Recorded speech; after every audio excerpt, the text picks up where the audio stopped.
नमस्कार साथियों। तो आज हम पढ़ेंगे अधिगम, जो कि अब रीड pre BTC first year, second year, रीड मेंस और बीटीसी में पीटीटी में इनमें आता है। ठीक है, देखो अधिगम अधिगम मतलब क्या होता है? लर्निंग। इंग्लिश में क्या होता है? लर्निंग। लर्निंग मतलब क्या होता है बेटा हिंदी के अंदर? सीखना। ठीक है, अधिगम मतलब क्या हो गया? सीखना। क्या हो गया? सीखना। क्या हो गया? सीखना। ठीक है, अधिगम सीखना यानी कि व्यवहार में परिवर्तन होता है। ठीक है, परिवर्तन कैसे होता है? जैसे कि अभी आप सीखोगे, अभी इन्होंने सीख लिया, ठीक है, तो इनके व्यवहार में परिवर्तन हो गया। अब ये डिटेल तैयारी कर रहे हो, ठीक है। अगर ये नहीं सीखते हैं, ठीक है, तो अभी दूसरी चीज की तैयारी करते हैं, दूसरी चीज सीखते हैं। तो अधिगम मतलब क्या होता है? व्यवहार में परिवर्तन। सीखोगे तो क्या होगा? व्यवहार में परिवर्तन होगा। ठीक है ना।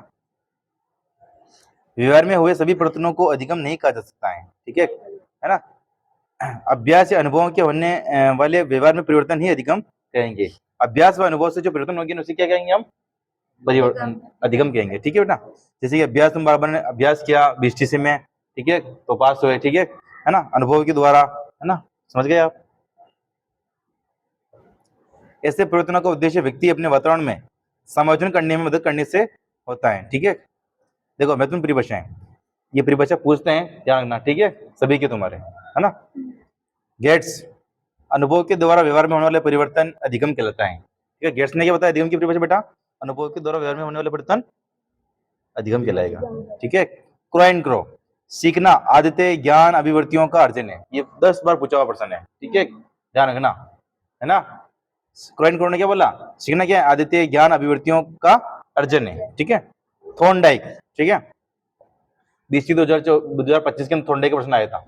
ठीक है, 2025 के बोल रहा हूँ मैं, अभी वर्तमान में बीसी से निकली जिसकी। ठीक है, थॉर्नडाइक। ठीक है, उपयुक्त तो अनुक्रिया का चयन उसे उत्तेजना से जोड़ने के अधिगम कहते हैं। ठीक है, देखो पील, पील ने क्या कहा है? अधिगम व्यक्ति में एक परिवर्तन है जो उसके वातावरण में होने वाले परिवर्तनों के अनुकरण में होता है। ठीक है, वातावरण में जो परिवर्तन हो गया उसको अनुकरण, अनुकरण मतलब क्या होता है?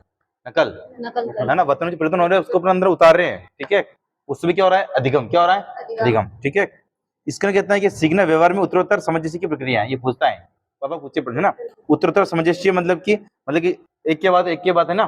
तो ये स्किनर ने परिभाषा दी, उत्तरोत्तर सामंजस्य क्या है? अधिगम है। क्या है? अधिगम। तो आपके कीवर्ड याद करना, उत्तरोत्तर सामंजस्य मतलब किसमें दिया? स्किनर ने। परिवर्तन वातावरण का परिवर्तन किसमें दिया? पील ने। थोड़ने के बाद अनुक्रिया। ठीक है, तो ऐसे की पॉइंट याद करोगे ना, तब जाके आपको परिभाषा याद रहेगी। बाकी पूरी की परिभाषा किसी से याद नहीं होती है। ठीक है, ध्यान रखना है ना। कुरन करने क्या आदतें ज्ञान अभिरुचि। ठीक है, गेट्स ने क्या किया? अनुभव। तो की पॉइंट याद रखो, कि अनुभव प्रशिक्षण, है ना। तो की पॉइंट याद रखो, तब जाके आपको पूरी परिभाषा याद रहेगी, है ना। रटना नहीं है, समझना है। ठीक है, वुडवर्ड, वुडवर्ड ने परिभाषा क्या बताई है बेटा? नवीन ज्ञान व नवीन प्रतिक्रिया प्राप्त करने की प्रक्रिया, सीखने की प्रक्रियाएं, है ना। नवीन ज्ञान और नवीन प्रतिक्रिया, ये की पॉइंट हो गए। नवीन ज्ञान नवीन प्रतिक्रिया बताइए बेटा? वुडवर्ड ने। ठीक है, बस, है ना। कोलविन, पूर्व निर्मित व्यवहार में अनुभव द्वारा परिवर्तन ही अधिगम कहलाता है। ठीक है, पूर्व निर्मित व्यवहार में अनुभव के द्वारा परिवर्तन। अब तो पूर्व निर्मित व्यवहार मतलब कि जैसे कि आपने अपनी 10वीं बारी पढ़ के आए, उसके बाद में बीसी से कर रहे हो, तो आपको पूर्व का व्यवहार अभी काम कर रहा है। पूर्व में जो हमने पढ़ा वो भी आपके काम दे रहा है। ठीक है, आप अगर हमने पूर्व में पढ़ाई नहीं की होगी, गणित में पढ़ाई नहीं की होगी, तो अपनी गणित आपको नहीं है क्या? ठीक है, गारंटी मेरी, है ना, ध्यान रखना। ठीक है, किंगस्ले व गेरी, अभ्यास व प्रशिक्षण के फलस्वरूप नवीन तरीके से व्यवहार करने और व्यवहार में परिवर्तन लाने की प्रक्रिया का सीखना कहते हैं। ठीक है, किंगस्ले व गेरी ने परिभाषा दी बेटा, ध्यान रखना। ठीक है, तो परिभाषा आप रखना। वुडवर्ड ने नवीन नवीन प्रतिक्रिया, नवीन, है ना। गेट्स ने अनुभव प्रशिक्षण, करना आदतें ज्ञान अभिरुचि, है ना। शिक्षण ने उत्तरोत्तर सामंजस्य, है ना। तो की पॉइंट आप याद रखना, आपको परिभाषा जल्दी से याद हो जाएगी। ठीक है, अधिगम की विशेषताएं क्या क्या है? अधिगम जीवन पर्यंत चलने वाली प्रक्रिया है। अधिगम मतलब क्या होता है अनिशा? सीखना। मैं तुझे बोल दूं बाई चांस तू 50 साल की हो जाएगी तो मोबाइल आ जाएगा फूंक वाला, ठीक है, उसमें से ऐसे फूंक देंगे तो वो ऊपर स्टोर लगा, तो तू उस वक्त सीख तो रही है। ठीक है, फिर बच्चों को बोलेगी इसमें क्या होता है बता देंगे। ठीक है, तो उस वक्त तू सीखेगी, क्या करेगी? सीखेगी। ठीक है, क्योंकि सीखना क्या होता है? जीवन पर्यंत। ठीक है, उसकी जगह बाद में इंस्टाग्राम की जगह दूसरा आ जाएगा कोई, तो आप सभी वो चलाओगे, उसको आईडी बनाओगे, इसको चलाओगे। ठीक है ना। तो है ना, तो उसको भी आपने सीखा, तो जीवन पर्यंत सीखते हैं, है ना। क्या ना, अभी मोबाइल अभी चलने लगे टच वाले मोबाइल, पर बुढ़े लोगों के पास में मोबाइल है अभी टच वाला, तो उन्होंने भी सीखा होगा। तो जीवन पर्यंत अधिगम चलता है, समझ गए आप, है ना। अधिगम एक सार्वभौमिक प्रक्रिया है। सार्वभौमिक मतलब क्या होता है बताइए माया? सभी जगह, है ना। अधिगम मतलब क्या? अधिगम सभी जगह होता है। ऐसा नहीं कि भारत के अंदर ही पढ़ रहे हैं अपन और भारत के अंदर सीख रहे हैं। अधिगम अमेरिका वाले भी कर रहे हैं, जापान वाले भी कर रहे हैं, ठीक है ना, ध्यान रखना। अर्जित व्यवहार की प्रकृति अपेक्षाकृत स्थायी होती है ना, और अधिगम अनुभवों का एक संगठन है। अधिगम कैसे होगा? अनुभवों का संगठन, अनुभव होगी आपके अंदर तभी आप अधिगम कर पाओगे, ठीक है। अनुभव क्या है? पिछले अनुभव, जैसे कि आपने पिछले अनुभव, जैसे कि आपने एसएनआर सीखा होगा तब जगह तुमने पाठ पढ़ पाए, है ना, ठीक है। तो अनुभवों के द्वारा संगठन ही अधिगम होता है बेटा, समझ गए? आगे देखो, अधिगम उद्देश्यपूर्ण व लक्ष्य निर्देशित होता है। अधिगम क्या होता है? उद्देश्यपूर्ण व लक्ष्य निर्देशित होता है। मतलब अधिगम आप कर रहे हो, सीख रहे हो, तो कुछ ना कुछ लक्ष्य होगा आपका, बीटीसी पास करनी है, रीट पास करनी है, रीट मेंस पास करनी है, एसडीएम आरएस जो भी है, जो ठीक है, उनको तो अधिगम लक्ष्य होगा और उद्देश्य होगा, ठीक है बेटा। अधिगम वातावरण व क्रियाशीलता की उपज है, ठीक है। अधिगम क्या है? वातावरण व क्रियाशीलता की उपज है, ठीक है। अधिगम व्यक्तिगत सामाजिक दोनों है, ठीक है। अधिगम व्यक्तिगत भी होता है, सामाजिक भी होता है, दोनों तरफ से अधिगम होता है, ठीक है। समाज के अंदर रहोगे तो भी आप कुछ ना कुछ तो सीखोगे, ठीक है, और व्यक्तिगत रूप से भी आप कुछ सीखोगे। तो अधिगम क्या है? व्यक्तिगत भी है और सामाजिक भी है, समझ गए, है ना। अधिगम व्यक्ति में सर्वांगीण विकास में सहायक है, ठीक है। बच्चे का हमें क्या करना है? हमेशा सर्वांगीण विकास करना है, ठीक है बेटा। चहुमुखी विकास, सर्वांगीण विकास, ठीक है ना। थॉकम व सिम्पसन, सीखना सामाजिक है क्योंकि किसी प्रकार के सामाजिक वातावरण के अभाव में व्यक्ति का सीखना असंभव है, ठीक है। समाज के अंदर रहेगा तभी सीखेगा वो। ऐसे कि मैं अनिशा को बोल दूं कि अनिशा तो कुछ जा, तू जंगल में रहना, ये कुछ सीख पाएगी? इसको पता नहीं चलेगा बीटीसी क्या होती है ना, पापा क्या होते हैं, मम्मी क्या होती है, बस समझ पाएगी हुरू हुरू करेगी बस, ठीक है, जैसे जंगल वाले करते हैं, है ना। समझ गए? समझ गई तुलसी, है ना, है ना। तो ध्यान रखना, है ना। थोकन सिंपसन क्या मतलब, अगर समाज में रहोगी आप तभी क्या कर पाओगे? अधिगम कर पाओगे, है ना। तो समाज में रही तो अधिगम कर रही है ना, ठीक है, ध्यान रखना, है ना। देखो सीखने की विधियां, है ना। किसी भी विषय या पाठ को सीखने के लिए जिस प्रविधि का उपयोग किया जाता है उसे सीखने की विधि कहा जाता है ना।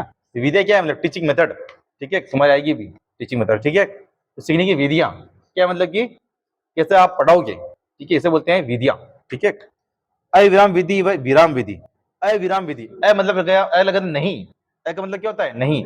विराम मतलब विराम करना, आपको विराम नहीं करना है, ठीक है, लगातार पढ़ते जा रहे हो, लगातार पढ़ते जा रहे हो, अविराम हो गया। विराम विधि यानी कि आपको विराम ले लेके पढ़ रहे हो, विराम ले लेके पढ़ रहे हो, ठीक है। समझ में आ रहा है अनिशा, तुलसी जी? विराम विधि में व्यक्ति किसी पाठ या विषय को थोड़ा थोड़ा आराम देकर, रुक रुक कर या बीच बीच में विश्राम लेकर सीखता है।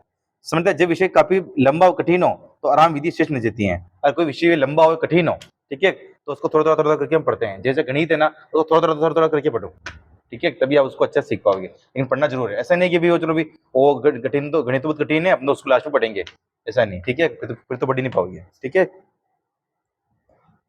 अविराम विधि, अविराम विधि में व्यक्ति को इस तरह का कोई विश्राम नहीं होता है। विराम विधि द्वारा सीखा गया पाठ समझे अधिक दिनों तक याद रखा। विराम विधि समझ सीखेगा ना तो बार बार उसका रिवीजन भी होगा, क्योंकि मैं पिछले प्रश्न भी जब आप रिपीट होंगे, विराम विधि से अपन पढ़ेंगे ना तो लंबा समय तक वो याद रहेगा। अविराम विधि में एक ही दिन में मैं आपको पूरा पाठ पढ़वा दूं, मतलब 100 पेज करवा दूं, आपको याद ही नहीं रहेगा।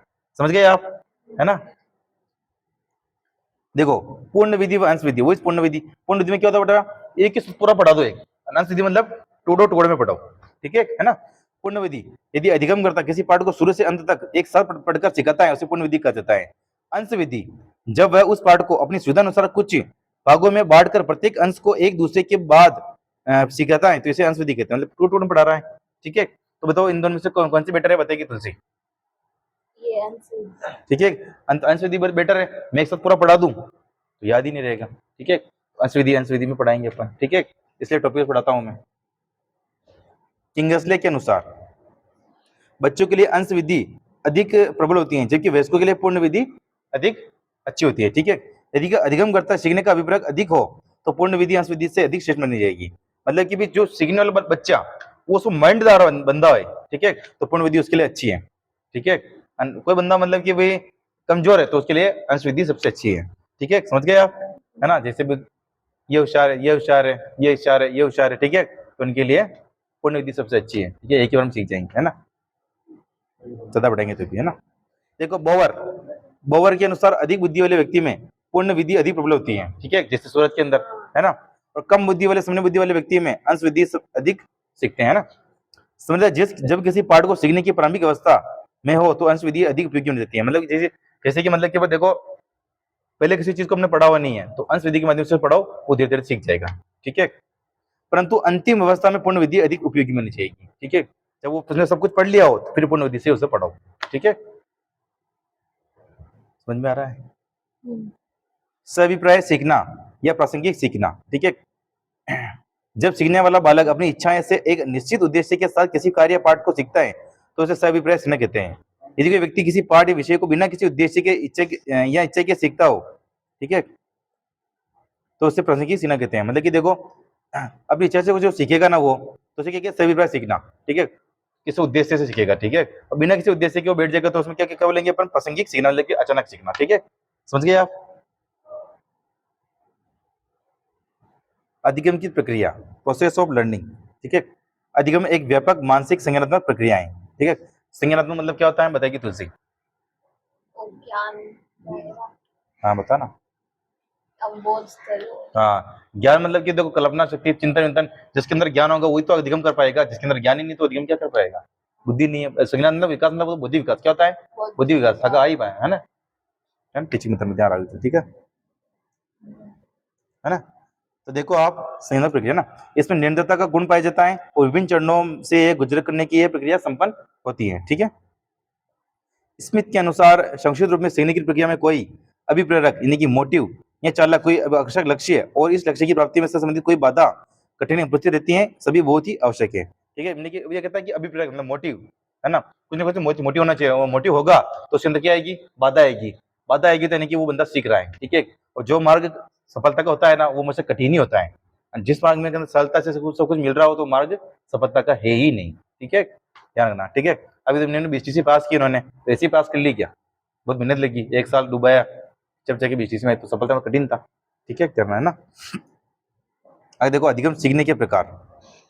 आशुबैल ने सीखने के निम्नलिखित प्रकार बताए।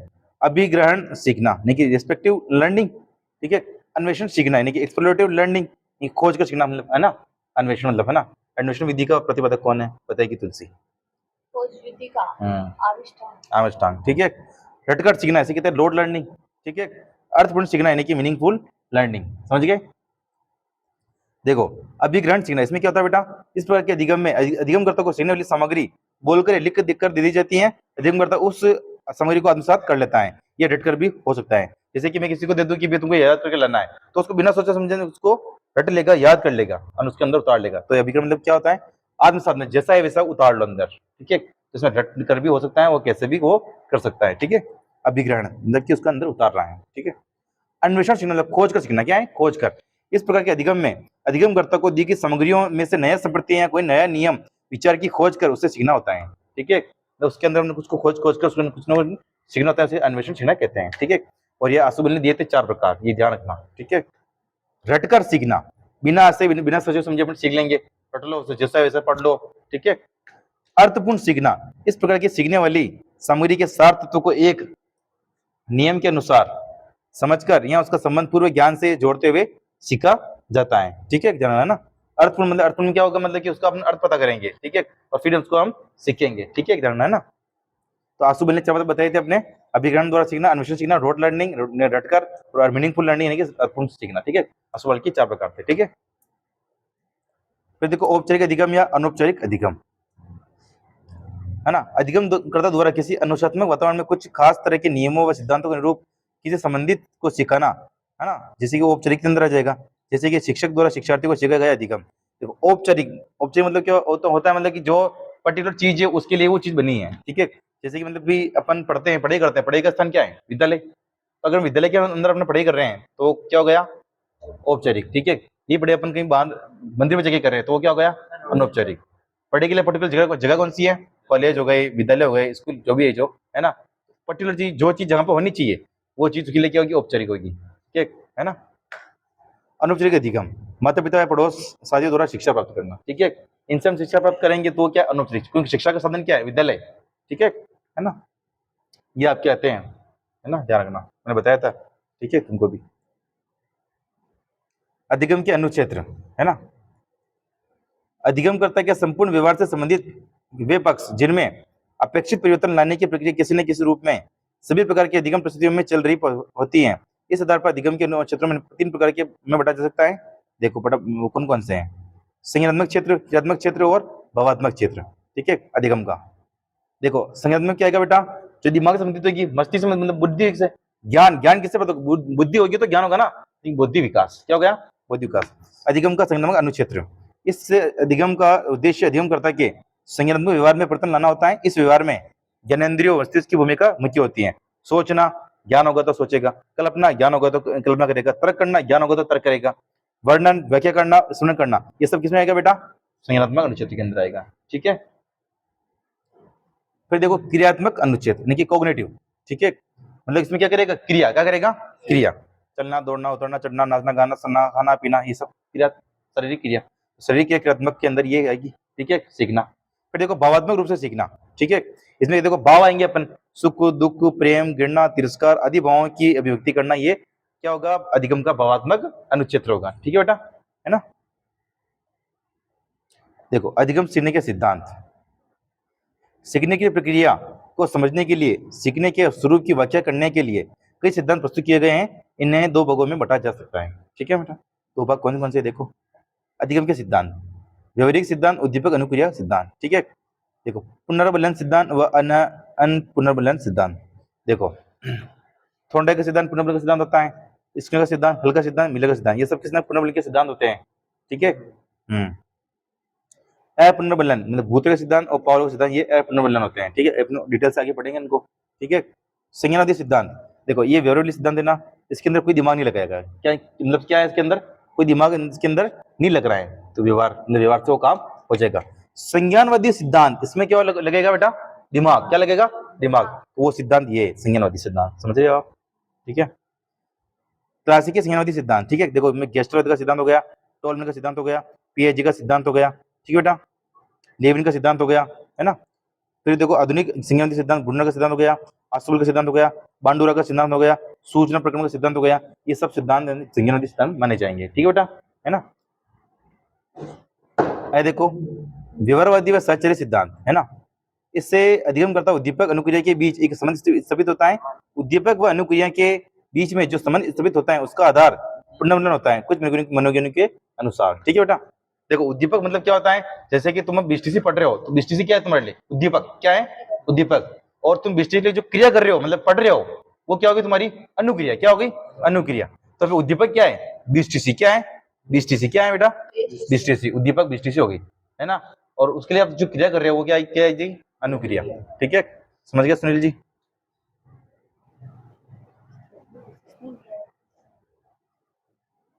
देखो जब पुनर्बलन प्राप्त होता है तो उसका प्रभाव यह होता है कि भविष्य में उस दीपक के सामने आने पर प्राणी ये अनुक्रिया करता है, ठीक है।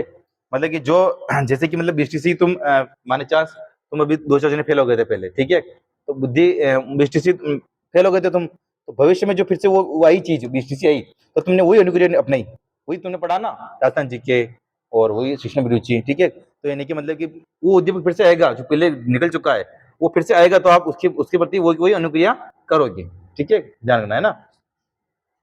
जैसे कि भूख लगेगी तो भूख क्या है, दीपक, अनुक्रिया क्या करोगे, भोजन को ढूंढोगे, ठीक है, तो वो बराबर करो ना, ठीक है, समझ गए। हाँ ये प्रश्न है, अभी भूख वाला है, भूख वाला नहीं आएगा, वो थोंडे के अंदर पावला के अंदर उसमें भोजन क्या होगा, उद्दीपक का काम तो करेगा, तो फिर सही तो बोल रहा हूँ, है ना। हाँ आगे देखो थॉर्नडाइक, पावलोव, स्किनर, विहल इत्यादि, है ना। देखो ये सब व्यवहारिक सिद्धांत है बेटा, ठीक है। अब देखो संज्ञानात्मक व क्षेत्र संगठनात्मक सिद्धांत, ठीक है। संज्ञानात्मक मतलब इसमें क्या दिमाग लगाना पड़ेगा उस सिद्धांत के अंदर, ठीक है। इस सिद्धांत का प्रतिपादन उद्दीपक अनुक्रिया सिद्धांत के विरोध में हुआ है। इस सिद्धांत के मनोवैज्ञानिक के अनुसार उद्दीपक अनुक्रिया के मध्य संबंध सिर्फ संबंध ही स्थापित नहीं होता, बल्कि दोनों के मध्य व्यक्ति की इच्छाएं, भावनाएं, चिंतन, अभिरुचि, अभिवृत्ति, मूल्य, पूर्व अनुभव आदि अनेक तत्व हैं जो सीखने की क्रिया को प्रभावित करते हैं, ठीक है। भावनाएं, चिंतन मतलब चिंतन करेगा वो, समझ रही है, अभिरुचि उसकी, अभिवृत्ति उसकी, पूर्व अनुभव उसके, ये सब कौन किससे प्रभावित होंगे, संज्ञानात्मक, ठीक है। उनको ज्ञान होगा उसके अंदर, जो अभिरुचि आएगी, अभिवृत्ति, दृष्टिकोण, ठीक है। चिंतन होगा, चिंतन कौन करता है, जिसमें ज्ञान होता है वो चिंतन करेगा, पागल चिंतन करेगा, ठीक है। हम तो संज्ञान में समझते हैं, ठीक है। इसी कारण एक उद्दीपक की उपस्थिति पर विभिन्न व्यक्ति अलग अलग प्रकार की अनुक्रिया करते हैं। अतः यह सिद्धांत सीखने की प्रक्रिया की में उद्देश्य, अंतर्दृष्टि व सूझबूझ महत्व को प्रदर्शित करते हैं। कोहलर, लेविन, टॉलमैन, पियाजे आदि के सिद्धांत इसी में आते हैं। इसमें आते हैं संज्ञानवादी सिद्धांत के अंदर आते हैं। समझ बेटा, ठीक है। ये अपने सिद्धांत हैं, ठीक है। अब अपन एक एक सिद्धांत पढ़ेंगे नेक्स्ट वीडियो में, ठीक है।